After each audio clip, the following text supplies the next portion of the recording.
Halo Sobat Ezian, salam sukses luar biasa. Perkenalkan, aku Igede Eka Sutresna Putra, kalian bisa panggil aku Deka atau Eka. Ya, saya mengambil jurusan Bar and Mixology yang bertempat di Elizabeth International Gianyar. Saya di sini ingin memberitahu kalian semua 3 tokoh yang menginspirasi saya selama ini. Nah, 3 tokoh ini saya dapatkan di aplikasi TikTok dan saya tahu dari aplikasi TikTok. Mungkin kalian tidak salah dengar, apa itu TikTok? Nggak mungkin dari semua teman-teman saya yang melihat video ini, ataupun Mister, Miss, semua bermain TikTok atau tahu apa itu TikTok. Ya, 3 tokoh ini saya dapatkan dari TikTok. Mungkin 2 kalian sangat familiar, sangat pasti kalian tahu siapa beliau. Dan lagi 1 mungkin banyak orang yang belum tahu. Karena mungkin uh, jarang seliweran di FYP kalian. Ya. Oke, tanpa lama-lama, tokoh pertama yaitu Ibenma. Siapa sih yang nggak tahu Ibenma? Kalian pasti tahu Ibenma. Ya, Ibenma adalah orang yang selalu mempromosikan sambal bakar. Nah, kenapa saya terinspirasi oleh dia? Sekarang saya akan beritahu kepada kalian alasannya kenapa. Saya terinspirasi oleh dia karena dia orang yang sangat luar biasa. Kenapa saya sebut orang yang luar biasa? Yang pertama, saya sangat kagum dengan prestasinya dia. Sangat kagum dengan pencapaiannya dia. Selama 1 tahun, sudah bisa mendirikan sambal bakar dengan banyak sekali cabang di provinsi ini. Sangat banyak. Tapi, kalian udah tahu atau belum? Sebenarnya, Ibenma bukanlah pemilik sambal bakar. Ya, bukan pemilik sambal bakar. Benma adalah seorang promosi atau seorang marketing di sambal bakar. Ya, marketing. Marketing adalah suatu cara agar bisnis gampang didatangkan oleh pembeli. Nah, atau bisa disebut membuat bisnis agar cepat tertarik oleh pembeli. Ya. Nah, Ibenma adalah seorang marketing di sambal bakar. Dan kalian tahu marketingnya seperti apa? Oke, saya akan contohkan yang saya dapatkan info di sosial media. Ibenma memiliki marketing yang sangat di luar nalar, yang bisa membuat pembeli sangat tertarik mencoba sambal bakar. Yang pertama, Ibenma membuat konflik sambal bakar dan seafood bakar. Seafood bakar ada seorang marketing yaitu Aidan, dan sambal bakar adalah Iben. Nah, Aidan dan Iben adalah seorang teman yang sangat dekat, sangat sekali dekat. Mereka merencanakan membuat konflik antara sambal bakar dan seafood bakar. Mereka membuat konflik seperti sambal bakar itu lebih enak. Ternyata sang seafood bakar tidak terima kalau seafood bakar dicap jelek. Seafood bakar selalu membuktikan bahwa seafood bakar itu enak. Nah, itu mereka upload, sharing konfliknya itu di akun sosial media sambal bakar dan seafood bakaran. Nah, mulai dari sanalah pembeli atau viewers berdatangan dengan konflik terjadi itu dan mengira itu konflik nyata, konflik tidak settingan. Tapi salah kalian semua, itu adalah settingan. Itu adalah teknik marketing agar pembeli memikirkan, emang iya sambal bakar lebih enak, emang iya seafood bakar lebih enak. Nah, jadinya mereka tertarik, makanya jadinya sambal bakar kan sudah mempunyai cabang dimanapun. Ya, jadi gampang dicoba. Kalau seafood bakar mungkin masih tidak sebanyak sambal bakar, tapi pasti orang itu sangat kepo. Nah, bahasa zamannya sekarang kepo, ya kepo. pasti kepo dengan rasa gimana sana rasa sambal bakar, gimana rasa seafood bakar. Ya, dari sanalah orang datang-datang ke sambal bakar dan seafood bakar, cuman ingin memperdebatkan konflik itu, padahal konflik itu hanya settingan. Tapi itulah yang membuat saya terinspirasi, karena ide yang gila seperti itu tidak bakal terpikirkan oleh pembisnis yang lain, oleh marketing yang lain. Maka dari itulah sambal bakar sampai sekarang sangat-sangat melesat jauh. Makanya saya sangat terinspirasi oleh Iben Ma. Ya. Oke, kita lanjut ke tokoh yang kedua. Tokoh yang kedua ada dari Bali. Kalian pasti tidak asing dengan namanya, yaitu Ajay Krishna. Ya, Ajay Krishna. Seorang orang tua yang sangat hebat. Sangat luar biasa. Alasan saya terinspirasi oleh Ajay Krishna yaitu adalah beliau sangat mencintai produk lokal. Sampai nama bisnisnya kalian pasti tidak asing, yaitu Krishna oleh Bali. Bali, teman-teman, tempat kelahiran Ajay Krishna dan tempat kelahiran mungkin kalian yang nonton. Beliau sangat mencintai produk lokal, sangat membudayakan produk lokal, sangat ingin go internasional. Mungkin pembisnis lain tidak pernah memikirkan produk lokal, tidak pernah ingin mengembangkan produk lokal, karena di pikiran pembisnis lain, jika dia membuat produk dari daerahnya sendiri, mungkin orang-orang udah pasti bisnis berawal dari tanah kelahiran, seperti membangun kios kecil-kecilan, pasti kan modal tidak jauh-jauh ya teman-teman, mungkin pasti di tanah kelahiran dulu. Nah, mungkin pembisnis lain memikirkan jika dia membuat produk lokal di tanah kelahirannya dia sendiri, tidak akan banyak pengunjung teman-teman, karena dimanapun kita dapatkan makanan itu atau pakaian itu, dimana-mana pun pasti ada di Bali. Tetapi Ajay Krishna say no untuk itu, sangat menolak keras dengan kata-kata itu. Dia membelah kata-kata itu. Dia ingin buktikan bahwa produk lokal itu bisa dicintai oleh produk lokal, tidak membuat orang lokal bosan untuk mencicipi atau memakainya atau yang lain. Ya, terus berkembang Krishna oleh Bali, karena Bali adalah tempat wisata. Dalam pemikiran Ajay Krishna, mungkin Bali adalah tempat wisata dan tempat di Indonesia yang pariwisatanya sangat melesat tinggi, sangat melesat tinggi. Bule berdatangan, orang-orang asing berdatangan, dan itu alasan Ajay Krishna memilih tetap membisniskan produk lokal seperti baju barong.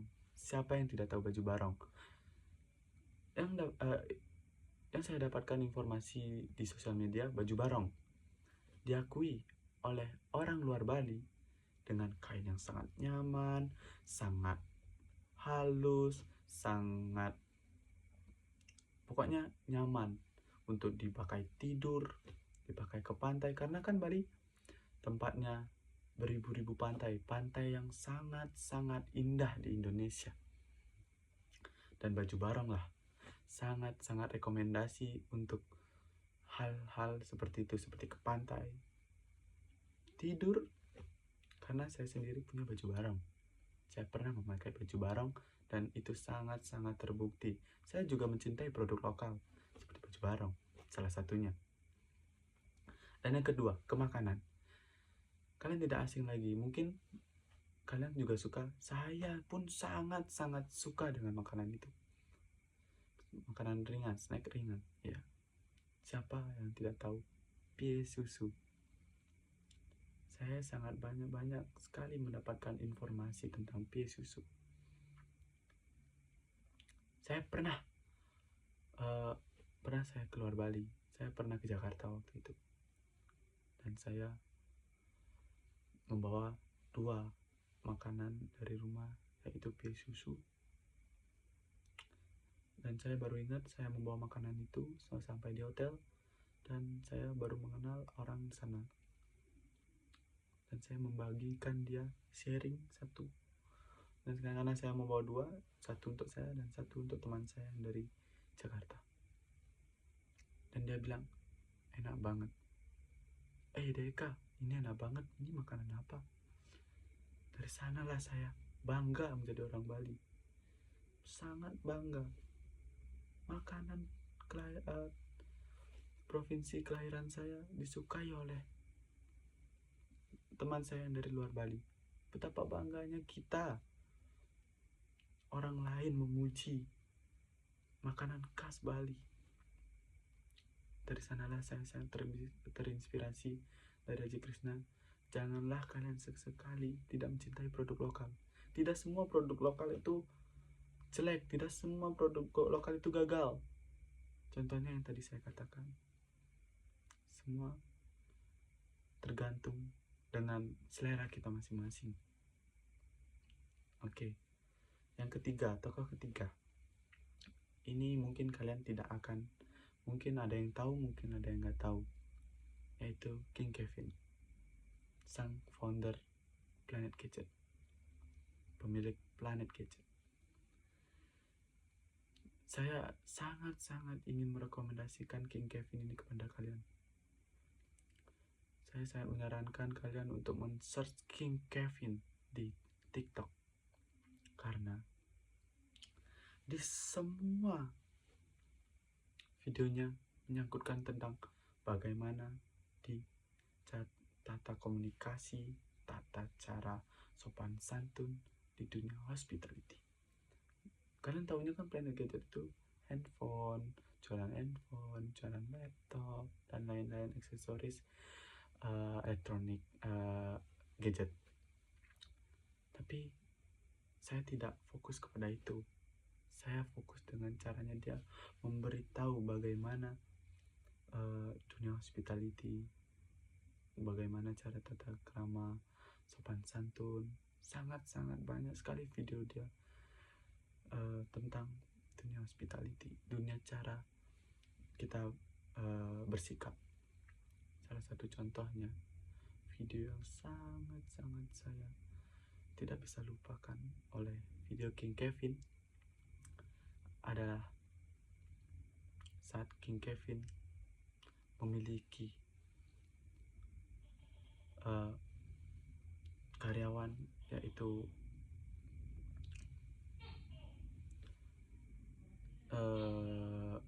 satpam. Ia tidak pernah sama sekali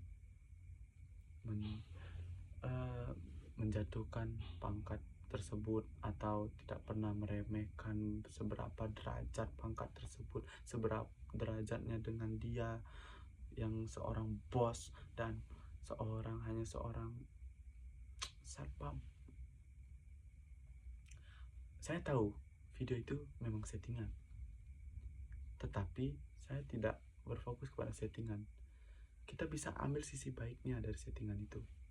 Ya, dia menceritakan seperti dia mempunyai wakil manajer datang, karena King Kevin itu memiliki Planet Gadget di berbagai provinsi, kan tidak mungkin dia menghandle satu provinsi saja. Nah, di masing-masing provinsi dia mempunyai manajer. Nah, dari cerita tersebut yang pernah saya tonton, sang manajer datang ke perusahaan, misal di Bali. Dia terlihat sombong, dia terlihat acuh tak acuh dengan karyawan, dia berfoya-foya, Dia tidak pernah menggaji karyawan. Dia tidak selalu memotong gaji dan dengan apapun kesalahan karyawan. Nah, semenjak itu King Kevin datang ke Bali dan menjadi seorang satpam. Si manajer tidak tahu siapa itu King Kevin. Dia berpakaian dengan wig, dengan kacamata, intinya penyamaran. Ya. Dia berpura-pura jadi orang pengemis, datang ke Planet Kitchen, datang ke tempat perusahaan, dan ditahan satpam. Tapi si sang satpam berbicara kepada pengemis itu atau King Kevin. Dia berbicara, "Pak, mohon maaf, ada kepentingan apa ya?"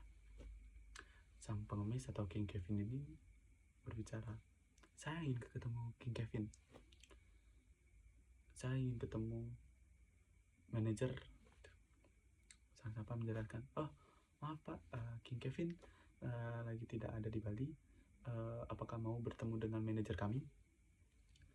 Sang pengemis ini atau King Kevin yang sedang menyamar mengiyakan, "Ya boleh, saya ingin bertemu manajer Anda." Sang manajer pun turun. Sang manajer pun turun dan dia sangat sombong. Padahal itu di depan King Kevin. Di depan King Kevin. Dan si manajer memarahi sang satpam. Si manajer bilang ke satpam, "Kamu kenapa memasukkan orang seperti ini, berpakaian kumuh, berpakaian dekil, bau lagi?" Dan si King Kevin hanya bisa terdiam melihat tingkah laku manajernya dia, tingkah laku anak buahnya dia. Dan si satpam bilang, "Maaf Pak, kita tidak bisa menilai orang dari apapun derajatnya. Kita itu sama, semua sama di pandangan Tuhan," dan bla bla bla dijelaskan oleh satpam. Dan sang King Kevin itu sangat bangga melihat satpam tersebut, sangat bangga. Dan itulah King Kevin membuka identitasnya, mencopot wignya, mencopot baju jeleknya, semua karungan bawaan sampahnya dicopot. Dan tahu apa respon manajer? "Oh, King Kevin, sorry King Kevin." Dan dia pun minta maaf. Dan King Kevin tidak memaafkannya. King Kevin memaafkan, tapi tidak bisa melanjutkan dia menjadi manajer. Dan tahu apa yang dilakukan King Kevin? Seorang satpam yang tadi dipandang rendah diangkat menjadi manajer oleh King Kevin. Dan satpam berbicara kepada King Kevin, "King, apakah Anda serius menaruh saya di bagian manajer?" Dan King Kevin menjawab pertanyaan itu dengan, "Tentu saja Pak. Memang ada kelihatan saya ragu menaruh Anda di bagian manajer." Dan si bapak pun menjawabnya, "Saya tidak mengerti cara menghandle King. Saya tidak ingin perusahaan terjadi kenapa-kenapa." King Kevin pun menjawab sambil menepuk pundaknya, "Pak, skill itu masih bisa diasah.